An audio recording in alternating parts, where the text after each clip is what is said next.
Hello दोस्तों, कैसे हो आप सब। आज हम गीता के चौथे अध्याय के 26वें श्लोक से शुरू करेंगे। पिछले वीडियोज़ में हमने अध्याय 4 के श्लोक संख्या 25 तक बात करी थी और आज के इस वीडियो में हम श्लोक संख्या 26 से लेके चौथे अध्याय का कंप्लीट करेंगे पूरा।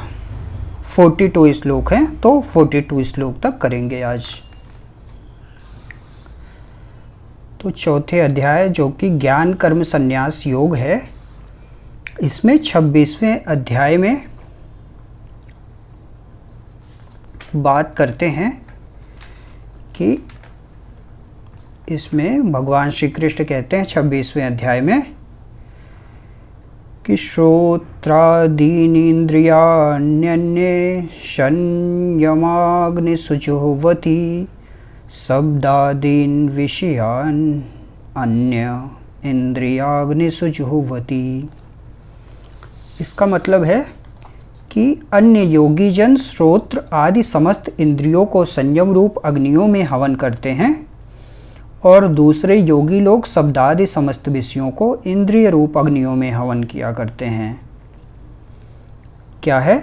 अन्य योगी जन श्रोत्र आदि समस्त इंद्रियों को संयम रूप अग्नियों में हवन किया करते हैं, समस्त इंद्रियों को संयम में लेके आते हैं और दूसरे योगी लोग शब्दादि समस्त विषयों को इंद्रिय रूप अग्नियों में हवन किया करते हैं।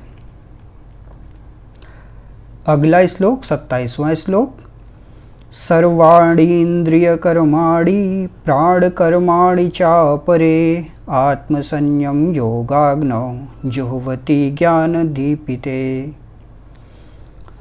दूसरे योगी जन इंद्रियों की संपूर्ण क्रियाओं को और प्राणों की समस्त क्रियाओं को ज्ञान से प्रकाशित आत्मसंयम योग रूप अग्नि में हवन किया करते हैं। इंद्रियों की संपूर्ण क्रियाओं को और प्राणों की समस्त क्रियाओं को ज्ञान से प्रकाशित आत्मसंयम योग रूप में हवन किया करते हैं। आत्मसंयम अपने अंदर लेके आते हैं। 28वें श्लोक में है, द्रव्य यज्ञास्तपो यज्ञा योग यज्ञास्तथा परे स्वाध्याय ज्ञान यज्ञाश्च यतयः संसित व्रता। कई पुरुष द्रव्य संबंधी यज्ञ करने वाले हैं, कितने ही तपस्या रूप यज्ञ करने वाले हैं तथा दूसरे कितने ही योग रूप यज्ञ करने वाले हैं। कितने ही अहिंसादि तीक्ष्ण व्रतों से युक्त यत्नशील पुरुष स्वाध्याय रूप ज्ञान यज्ञ करने वाले हैं।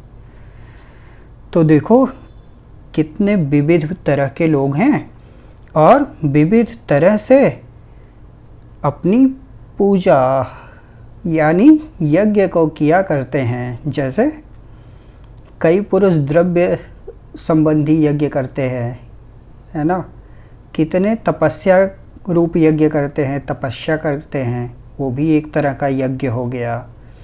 तथा दूसरे कितने ही योग रूप यज्ञ किया करते हैं, कितने लोग योग करते हैं, योग साधना करते हैं, अपने शरीर को पुष्ट करते हैं, है ना, अपने प्राणों को पुष्ट करते हैं। तथा दूसरे कितने ही योग रूप यज्ञ करने वाले हैं, कितने ही अहिंसादि तीक्ष्ण व्रतों से युक्त यत्नशील पुरुष स्वाध्याय रूप ज्ञान यज्ञ करने वाले हैं। कितने लोग स्वाध्याय करते हैं, ज्ञान यज्ञ। स्वाध्याय मतलब अपना ज्ञान बढ़ाना और स्व का अध्ययन करना। मैं कौन हूँ, कहाँ से आया हूँ, क्या करना है मुझे, है ना, क्या मैं शरीर हूँ, क्या मैं मन हूँ, क्या मैं इंद्रियाँ हूँ, है ना। इन सब का निरीक्षण परीक्षण करना और जो शास्त्रों में ज्ञान है उसको उस पे विचार करना। कितने लोग इस तरह का यज्ञ करते हैं, सबके अलग अलग तरह के यज्ञ हैं। कुछ लोग आहुतियाँ देते हैं, द्रव्य संबंधी यज्ञ हो गया वो, कुछ तपस्या संबंधी यज्ञ करते हैं और कुछ अहिंसा पालन करते हैं और स्वाध्याय करते हैं, खुद का अध्ययन करते हैं, जो हमारे शास्त्रों में दिया गया है वाणी उस पे कंटेम्पलेट करते हैं। अगला श्लोक 29। अपाने जुह्वति प्राणं प्राणे अपानं तथा परे प्राणापान गतिरुद्ध्वा प्राणायाम परायणा। और इसी में 30 श्लोक अगला पढ़ देते हैं। अपरे नियताहारा प्राणान प्राणेषु जुह्वति सर्वे अप्येदे यज्ञ विदो यज्ञ क्षपित कल्मषाः। कहते हैं अपाने जुह्वति प्राणम प्राणे अपानम तथा परे। दूसरे कितने ही योगी जन जो हैं अपान वायु में प्राण वायु को हवन करते हैं, वैसे ही अन्य योगी जन प्राण वायु में अपान वायु को हवन किया करते हैं तथा अन्य कितने ही नियमित आहार करने वाले प्राणायाम परायण पुरुष प्राण और अपान की गति को रोककर प्राणों को प्राणों में ही हवन किया करते हैं। ये सभी साधक यज्ञों द्वारा पापों का नाश कर देने वाले और यज्ञों को जानने वाले हैं। ऐसा बोला है इसमें। अब नेक्स्ट श्लोक पढ़ते हैं 31। यज्ञशिष्टा मृत भुजो यान्ति ब्रह्म सनातनम नायं लोकोस्त्य यज्ञस्य कुतो अन्यः कुरुषत्तमा। यानी भगवान कहते हैं अर्जुन को, हे कुरुश्रेष्ठ अर्जुन, यज्ञ से बचे हुए अमृत रूप अन्न का भोजन करने वाले योगी जन सनातन पर ब्रह्म परमात्मा को प्राप्त होते हैं। यज्ञ से जो बचा है उसको, उस अमृत स्वरूप अन्न का भोजन जो करते हैं योगी जन, वो सनातन पर ब्रह्म परमात्मा को प्राप्त होते हैं। और यज्ञ ना करने वाले पुरुष के लिए तो यह मनुष्य लोक भी सुखदायक नहीं है, फिर परलोक कैसे सुखदायक हो सकता है ना। जो यज्ञ नहीं करता उसके लिए ये लोग भी सुखदायक नहीं है और परलोक तो कैसे सुखदायक हो सकता है। और यज्ञ के तरीके भगवान ने कितने सारे बताए कि कोई पुरुष द्रव्य से यज्ञ करता है और कोई तपस्या से यज्ञ करता है, कोई योग रूप यज्ञ करता है, तो कोई स्वाध्याय और ज्ञान यज्ञ करता है ना। तो कहते हैं भगवान, यज्ञ नहीं करता जो वो पुरुष, यह मनुष्य लोग भी सुखदायक नहीं है उसके लिए, और परलोक फिर कैसे सुखदायक हो सकता है ना। अगले श्लोक में बात करते हैं 32 श्लोक संख्या। एवं बहुधा यज्ञा वितता ब्रह्मणो मुखे कर्मजान विद्धि तान सर्वान एवं ज्ञात्वा विमोक्षसे। इसी प्रकार और भी बहुत तरह के यज्ञ वेद की वाणी में विस्तार से कहे गए हैं। उन सबको तो मन, इंद्रिय और शरीर की क्रिया द्वारा संपन्न होने वाले जान। ये यज्ञ मन, इंद्रिय और शरीर की क्रिया द्वारा संपन्न होने वाले जान। इस प्रकार तत्व से जानकर उनके अनुष्ठान द्वारा तू कर्म बंधन से सर्वथा मुक्त हो जाएगा। अगले श्लोक में श्रेयान् द्रव्य मयाद्यज्ञास् ज्ञान यज्ञः परं तपः सर्वं कर्माखिलं पार्थ ज्ञाने परिसमाप्यते। हे परंतप अर्जुन, द्रव्य में यज्ञ की अपेक्षा ज्ञान यज्ञ अत्यंत श्रेष्ठ है। कहते हैं द्रव्य में यज्ञ की अपेक्षा ज्ञान यज्ञ अत्यंत श्रेष्ठ है तथा यावन मात्र संपूर्ण कर्म ज्ञान में समाप्त हो जाते हैं। अगला श्लोक तद्विद्धि प्रणिपातेन परिप्रश्नेन सेवया उपदेक्ष्यन्ति ते ज्ञानं ज्ञानी नस्तत्वदर्शिनः। उस ज्ञान को तू तत्वदर्शियों ज्ञानियों के पास जाकर समझ। उनको भली भांति दंडवत प्रणाम करने से, उनकी सेवा करने से और कपट छोड़कर सरलतापूर्वक प्रश्न करने से वे परमात्मा तत्व को भली भांति जानने वाले ज्ञानी महात्मा तुझे उस तत्व ज्ञान का उपदेश करेंगे। क्या कहते हैं भगवान कि उस ज्ञान को तू तत्वदर्शी ज्ञानियों के पास जाकर समझ। ज्ञान देखो, एक तो होता है पढ़ लेना और एक होता है ऐसे ज्ञानी जो महात्मा है जिन्होंने इस चीज़ को जिया है, अपने अंदर उतारा है। जब हम उनको भलीभांति दंडवत प्रणाम करते हैं, उनकी सेवा करते हैं और कपट छोड़कर सरलता पूर्वक प्रश्न करते हैं, तो ऐसे महात्मा उस तत्व ज्ञान का उपदेश करते हैं और उनके उपदेश को सुनकर वो हमारे अंदर बैठ जाता है। यज्ञात्वा न पुनर्मोहम एवं यास्यसि पांडव येन भूतान्यशेषेण द्रक्ष्यात्म अन्यथो मयि। कहते जिसको जानकर फिर तो इस मोह को प्राप्त नहीं होगा, तथा हे अर्जुन जिस ज्ञान के द्वारा तो संपूर्ण भूतों को निःशेष भाव से अपने पहले अपने में और पीछे मुझ सच्चिदानंद घन परमात्मा में देखेगा, है ना। कहते हैं ऐसे जब महात्मा उपदेश करेंगे तो आपको उससे ज्ञान प्राप्त होगा और उस ज्ञान से फिर आपको मोह नहीं होगा। इसलिए हे अर्जुन जिस ज्ञान के द्वारा तो संपूर्ण भूतों को निःशेष भाव से पहले अपने में और पीछे मुझ सच्चिदानंद घन परमात्मा में देखेगा।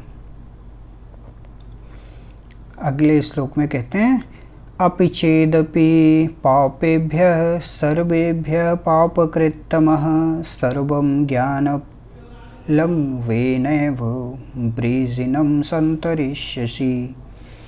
यदि तू अन्य सब पापियों से भी अधिक पाप करने वाला है तो भी तू ज्ञान रूप नौका द्वारा निसंदेह पाप समुद्र से भली भांति तर जाएगा। कहते हैं यदि तू सब पापियों से भी अधिक पाप करने वाला है तो भी तू ज्ञान रूप नौका द्वारा निसंदेह संपूर्ण पाप समुद्र से भली भांति तर जाएगा। ज्ञान रूपी ऐसी नौका है जिससे कहते हैं अगर सब पापियों से भी अधिक पाप करने वाला है तो भी ज्ञान रूपी नौका द्वारा तू निसंदेह पार कर जाएगा। यथेधांसि समेधो अग्निर्भस्मसात् कुरुते अर्जुन ज्ञानाग्निः सर्वकर्माणि भस्मसात् कुरुते तथा। क्योंकि हे अर्जुन जैसे प्रज्वलित अग्नि ईंधनों को भस्मय कर देती है वैसे ही ज्ञान रूप अग्नि संपूर्ण कर्मों को भस्मय कर देती है। कहते हैं जैसे प्रज्वलित अग्नि होती है ना, ईंधन को क्या करती है, भस्म कर देती है, वैसे ही ज्ञान रूप जो अग्नि होती है वो संपूर्ण कर्मों को भस्म कर देती है। अगले श्लोक में कहते हैं न ही ज्ञानेन सदृश्यम पवित्रम एह विद्यते तत् स्वयं योग संसिद्ध कालेनात्मनि विन्दति। इस संसार में ज्ञान के समान पवित्र करने वाला निसंदेह कुछ भी नहीं है। उस ज्ञान को कितने ही काल से कर्मयोग के द्वारा शुद्धांतःकरण हुआ मनुष्य अपने आप ही आत्मा में पा लेता है। कहते ज्ञान के समान पवित्र करने वाला इस दुनिया में कुछ भी नहीं है। उस ज्ञान को कितने काल से कर्मयोग के द्वारा शुद्धांतःकरण हुआ मनुष्य अपने आप ही आत्मा में पा लेता है। अपने आत्मा में वो पा लेता है शुद्धांतःकरण जिसका है। अगले श्लोक में भगवान कहते हैं श्रद्धावान लभते ज्ञानम तत्परः संयतेन्द्रियः ज्ञानम लब्ध्वा पराम शांतिम अचिरेणाधिगच्छति। जितेंद्रिय साधन परायण और श्रद्धावान मनुष्य ज्ञान को प्राप्त होता है तथा ज्ञान को प्राप्त होकर वह बिना विलंब के तत्काल ही भगवत प्राप्ति रूप परम शांति को प्राप्त हो जाता है। कहते हैं जितेंद्रिय, साधन परायण और श्रद्धावान मनुष्य ज्ञान को प्राप्त होता है तथा ज्ञान को प्राप्त होकर वह बिना विलंब के तत्काल ही भगवत प्राप्ति रूप परम शांति को प्राप्त हो जाता है। अगले श्लोक में कहते हैं अज्ञश्चा श्रद्धानश्च संशयात्मा विनश्यति नायं लोकोऽस्मि। कहते हैं अज्ञश्चा श्रद्धानश्च संशयात्मा विनश्यति नायं लोकोऽस्ति न परो न सुखम संशयात्मनः। कहते हैं विवेकहीन और श्रद्धा रहित संशय युक्त मनुष्य परमार्थ से अवश्य भ्रष्ट हो जाता है। जिसके मन में श्रद्धा नहीं है, संशय है और विवेकहीन है, ऐसा मनुष्य जो है परमार्थ से भ्रष्ट हो जाता है। ऐसे संशय युक्त मनुष्य के लिए न यह लोक है, न परलोक है और न सुख ही है। ऐसे संशय जिसके मन में रहता है उसको न इस लोक में सुख है न परलोक में सुख है। अगला श्लोक है योग संन्यस्त कर्माणं ज्ञान संच्छिन्न संशयम् आत्मवन्तं न कर्माणि निबध्नन्ति धनंजय। हे धनंजय, जिसने कर्मयोग की विधि से समस्त कर्मों को परमात्मा में अर्पण कर दिया है और जिसने विवेक द्वारा समस्त संशयों का नाश कर दिया है, ऐसे वश में किए हुए अंतःकरण वाले पुरुष को कर्म नहीं बाधते। कहते हैं जिसने कर्मयोग की विधि से समस्त कर्मों को परमात्मा में अर्पण कर दिया है और जिसने विवेक द्वारा समस्त संशयों का नाश कर दिया है, ऐसे बस में किए हुए अंतःकरण वाले पुरुष को कर्म नहीं बाधते। अगला श्लोक है तस्माद् ज्ञान संभूतं हृतस्थं ज्ञानासीनात्मनः छित्त्वैनं संशयं योगम आतिष्ठोतिष्ठ भारत। कहते हैं इसलिए हे भरतवंशी अर्जुन, तू हृदय में स्थित इस अज्ञान जनित अपने संशय का विवेक ज्ञान रूप तलवार द्वारा छेदन करके समत्व रूप कर्मयोग में स्थित हो जा और युद्ध के लिए खड़ा हो जा। तो ऐसा था श्रीमद् भगवद गीता का 4th अध्याय। ओम तत्सदित श्रीमद्भगवद्गीतासु उपनिषत्सु ब्रह्म विद्यायां योगशास्त्रे श्रीकृष्णार्जुन संवादे ज्ञान कर्म संन्यास योगो नाम 4थोऽध्यायः। इस तरह से ज्ञान कर्म संन्यास योग नामक 4th अध्याय पूरा हुआ। जय श्री कृष्ण।